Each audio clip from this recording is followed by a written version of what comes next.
Shin kun san ko ina ne ya fi ko ina zafi a cikin wannan duniya da muke ciki? Ƙila wanda suka san taswirar duniya ka iya cewa ya Allah inda zai fi ko ina zafi a duniya ya iya zamantowa a cikin yankin Sahara.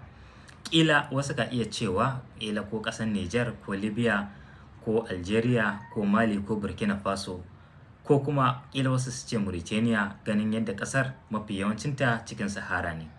To amma ba nan wuraren ba ne. Ƙila wani wanda ya san taswirar duniya ka iya cewa to ƙila cikin ƙasashen Larabawa ne a gabas ta tsakiya, ya Allah ko ƙasar Saudiya ko Yemen ko Iraki da dai sauransu. To nan ma ba nan ba ne. Idan aka ƙara matsawa ƙila wani ka iya cewa ƙila ƙasar Iran ce ko kuma ƙasar China da dai sauransu. Duka waɗannan ba nan wuraren ba ne.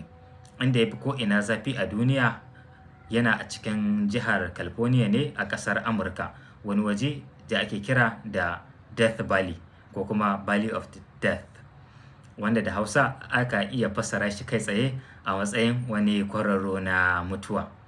Wannan wuri ya fi ko ina zafi a duniya, inda a lokacin zafi kusan yanayin zafi da turanci da ake kira da temperature ɗinsa takan kasance ne 45 degrees, wato 45 na digiri na matakin zafi.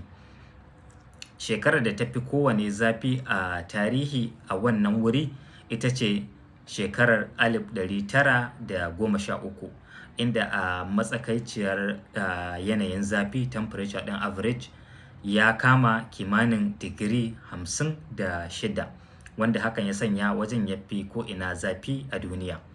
Babu mutanen da suke zaune dindindin a wurin, kuma bincike ya nuna cewa babu waɗansu dabbobi da yawa da suke rayuwa a wurin, musamman dabbobin da ka iya su motsa daga wani wuri zuwa wani wuri. Wajen shi ma wani wuri ne da yake da tsaunuka da kuma kwari da tudu, sannan wuraren babu ruwa domin gabaki ɗaya ƙasar wajen da takan fashe, kuma wuri ne wanda kwata-kwata babu ruwa.